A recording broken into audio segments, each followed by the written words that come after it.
और वो फोन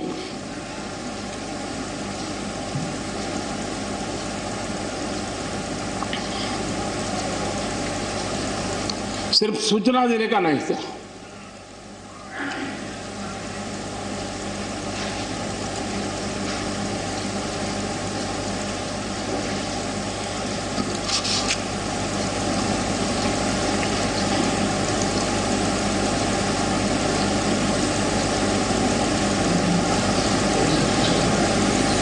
उनके आंसू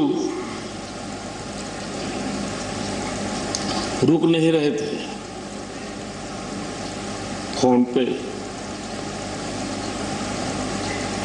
उस समय प्रणब मुखर्जी साहब डिफेंस मिनिस्टर थे। मैंने उनको फोन किया, मैंने कहा साहब अगर फोर्स का हवाई जहाज मिल जाए डेड बॉडी को लाने के लिए। रात देर हो गई थी। प्रणब मुखर्जी साहब ने कहा आप चिंता मत कीजिए, मैं करता हूं व्यवस्था। लेकिन रात में फिर गुलाम नबी जी का फोन आया। वे एयरपोर्ट थे।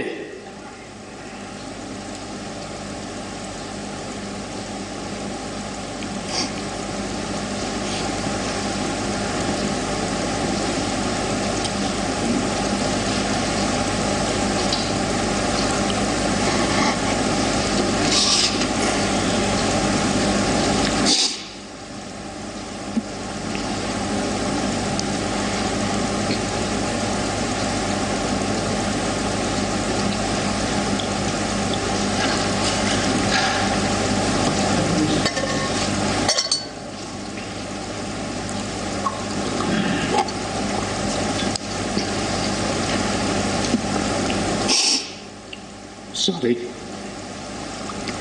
उस रात को एयरपोर्ट से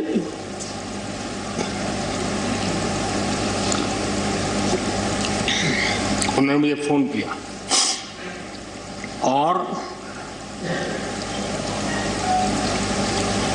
जैसे अपने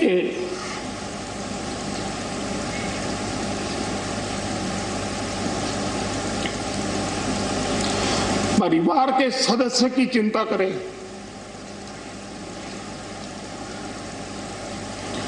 वैसी चिंता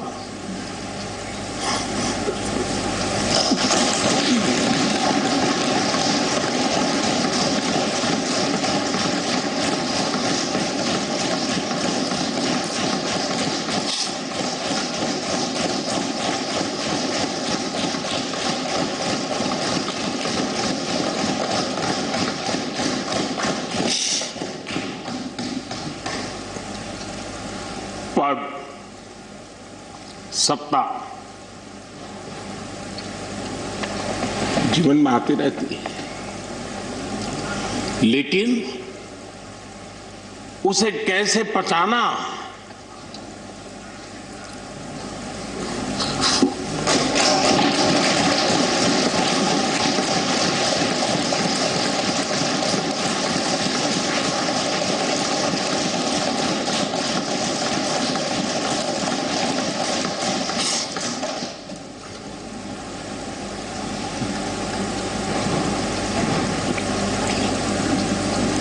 मेरे लिए बड़ा भावुक पल था।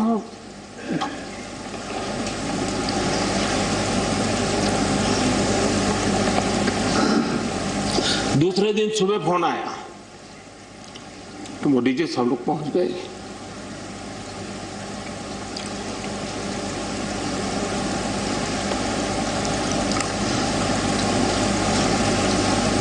इसलिए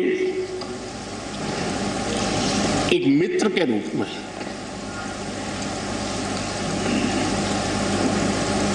गुलाम नबी जी को घटना और अनुभव के आधार पर मैं आदर करता हूं।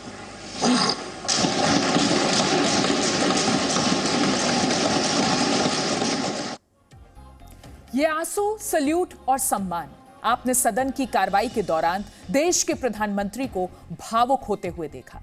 राजनेता अक्सर आपको लड़ते झगड़ते, बहस करते, आरोप लगाते, प्रत्यारोप झेलते दिखाई देते हैं, लेकिन उनके जीवन में भी कई अनुभव ऐसे होते हैं जब आंसू रुक नहीं पाते। पीएम के संबोधन के बाद जब गुलाम नबी आजाद ने विदाई भाषण दिया तो वो भी 41 साल के राजनीतिक अनुभव को याद करते हुए भावुक हो गए।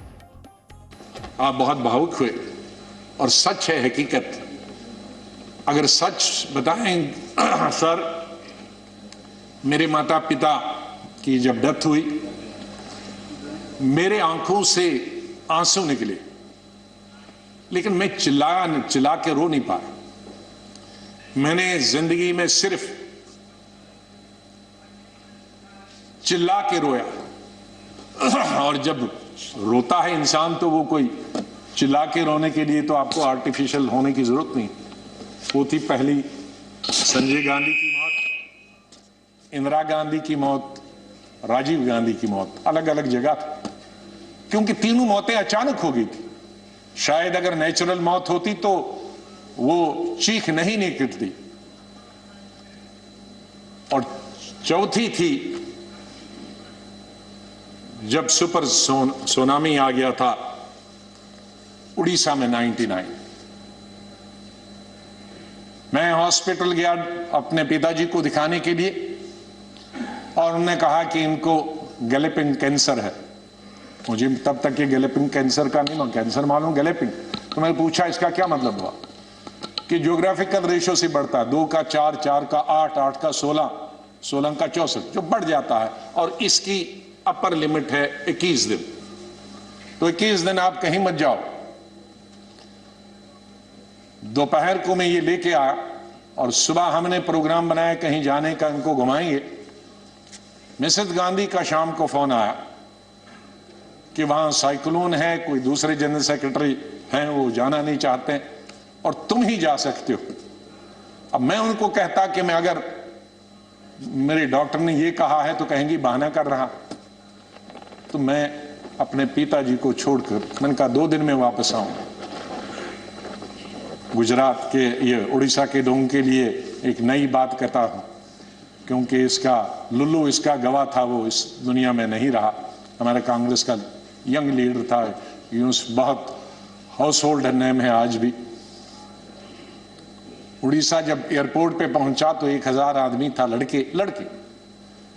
तो कहा सर पैदल चलना है, क्योंकि सारे पेड़ जो हैं, शहर पानी में है और सारे पेड़ सड़कों पर है, तो ये 10-12 किलोमीटर पैदल चलना। चले हम।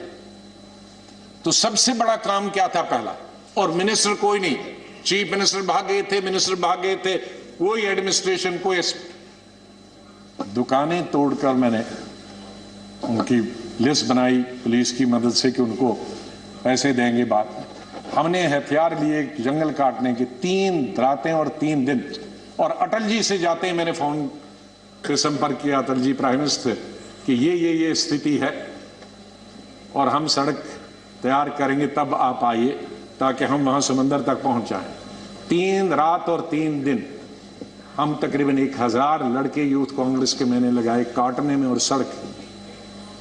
फिर पीएम को फोन किया, फिर वो हेलीकॉप्टर से आए, फिर उनसे राशन मंगाया, फिर उसके बाद मैंने सोनिया गांधी जी को कहा।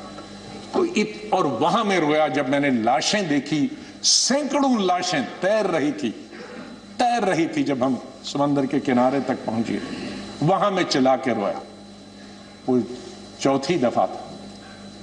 और 5वीं दफा जिसका उल्लेख माननीय प्रधानमंत्री जी ने किया और वो भावुक हुए। मैं 2005 में जब चीफ मिनिस्टर बना नवंबर में, और मई में जब दरबार कश्मीर में खुला तो मेरा स्वागत